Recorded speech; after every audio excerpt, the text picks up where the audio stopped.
ça fait déjà 24 ans que chaque année, on a toute une journée, 24 heures, c'est énorme, où les jeunes sont mis en avant, les jeunes sont acclamés, les jeunes sont applaudis de par le monde. Aujourd'hui, lorsqu'on te demanderait de faire une analyse personnelle de la situation de la jeunesse, est-ce que tu peux dire que les résultats sont assez positifs, mais est-ce que toi-même tu en es fier? Merci Dorcas d'abord pour la question. Mhm. Déjà, si je dois faire une analyse personnelle de la situation, je vais dire que beaucoup de progrès ont été faits. Parce que soyons sérieux, quand on regarde la situation d'avant et maintenant, les jeunes sont beaucoup plus impliqués dans les prises de décision. Les jeunes sont beaucoup plus concernés, se sentent beaucoup plus concernés parce qu'on les implique dans les prises de décision et ils sont impliqués dans les cercles en fait. Alors oui, beaucoup de progrès ont été faits et il ne faut pas le négliger.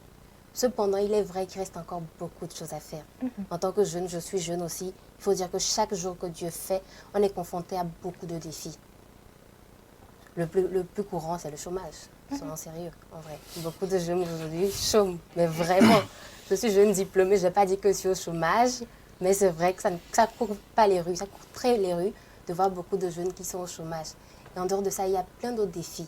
Alors oui, des progrès ont été faits, certes, mais on a encore beaucoup de travail à faire. Super. On va rester même sur le point là très important parce qu'on sait que lorsqu'on parle de la journée des jeunes, c'est bien vrai. Et l'erreur que nous faisons souvent, c'est qu'on met des jeunes qui ont réussi en avant. On invite des jeunes qui sont en train de se débrouiller, sont dans le lot.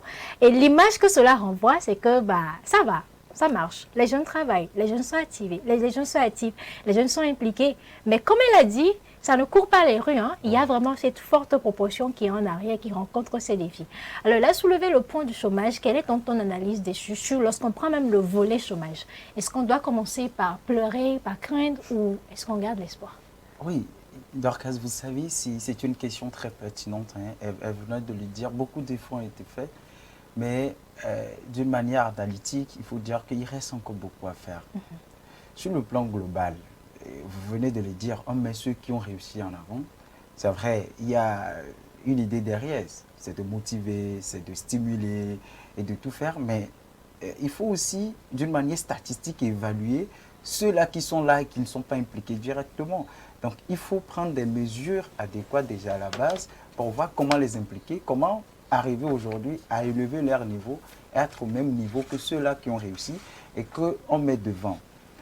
C'est une situation un peu déterminante parce que ça part à partir des politiques. Parce que chaque communauté a ses réalités, chaque pays a ses réalités. Quand on prend la population de la Chine maintenant, le nombre de jeunes qui sont au chômage ne pourrait être jamais égal au nombre de jeunes qui sont au chômage dans les pays africains.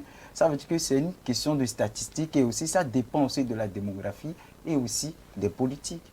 Donc je pense qu'elle a déjà dit, elle a déjà donné la réponse.